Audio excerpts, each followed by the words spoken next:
Alors, Madame Victoria, Catherine Leroux, donc à paraître aux éditions Asphalte au mois de septembre, c'est un roman qui est basé sur un fait divers tragique. En 2001, le squelette d'une femme a été retrouvé à côté de l'hôpital Royal Victoria.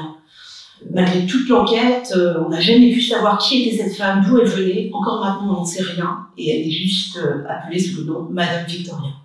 Donc il y a un documentaire qui a été fait par la télévision canadienne, qui a été diffusé 10 ans après, qui relate toute cette histoire, qui est passionnante d'ailleurs, et que Catherine Leroux, donc l'autrice de ce livre, a vu et dont elle est ressortie profondément bouleversée.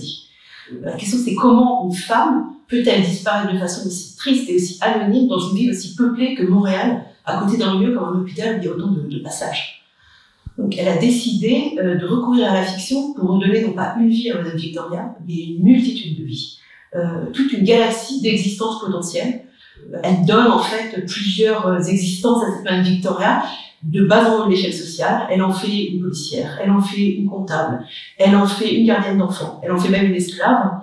Ainsi, elle redonne voix à toutes ces possibilités de Madame Victoria qui auraient pu être. Laquelle est la vraie Madame Victoria? On ne peut pas le savoir. C'est aucune, ou c'est tout à la fois peut-être. Et ce qui est intéressant, c'est qu'au fur et à mesure de ce titre, chaque vie de Madame Victoria devient de moins en moins plausible. Le roman historique va s'enriter, le fantastique va s'enriter, le surnaturel va être aussi de la fête. Finalement, c'est pas tellement la recherche de la Madame Victoria à laquelle se consacre Catherine Leroux, c'est vraiment redonner voix à toutes ces femmes qui ont été oubliées, toutes ces femmes qui ont disparu, toutes ces femmes qui souvent ont été assassinées. Beaucoup de féminicides au Canada, et pas seulement au Canada. Et grâce à cette série de portraits, en fait, elle redonne vie à toutes.